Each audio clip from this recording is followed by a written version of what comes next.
राम के आने वाली एपिसोड में आप देखेंगे कि ताबिश कहेगा सजल से कि तुम जैसा बेवकूफ़ इंसान मैंने नहीं देखा।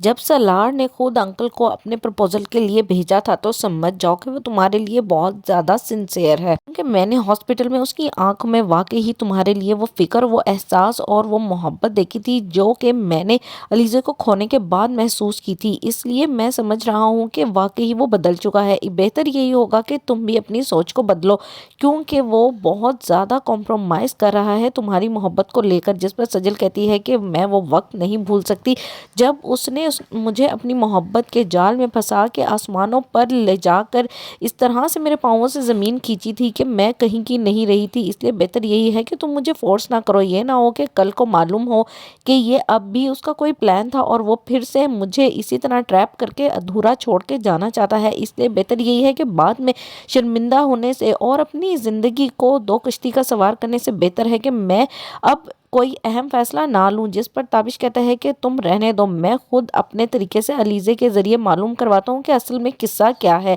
दूसरे सीन में आप देखेंगे कि तैमूर कहेगा सालार से कि मैंने बहुत कोशिश की लेकिन ये रिश्ता बिल्कुल भी नहीं हो सका। पहले तो बात सिर्फ सजल की माँ की थी, लेकिन अब मसला है सजल का खुद का। वो तो बिल्कुल भी तुमसे शादी के लिए तैयार नहीं है। तो मैं एक माँ को किस तरह से मजबूर कर सकता हूँ कि वो अपनी बेटी को इस अंदाज में मनाए कि मैंने पहले किसी और बेटी का रिश्ता मांगा और अब मैं उसका ख़त्म करवा के दूसरी का रिश्ता मांग रहा हूँ। मुझे ये बात मुनासिब नहीं लगती, इसलिए मुझे वक्त दो और सही फैसला लेने और सही बात करने के बारे में मैं सोचता हूँ। जिस पर सलार कहता है कि प्लीज़ जल्दी कर ले, ये ना हो कि मैं अपने इस जज्बाती फैसले को लेकर बहुत ज़्यादा परेशान हो जाऊँ और कोई और अहम कदम उठा लूँ। मैं बहुत ज़्यादा परेशान हूँ। मुझे मालूम है सजल इनकार क्यों कर रही है, मैंने उसके साथ गलत किया है। आप उसको ये बात बताएं कि मैं गलत इंसान नहीं हूँ, ना मैं उसका गलत चाहता हूँ। इसलिए बेहतर यही है कि वो हाँ कर दें।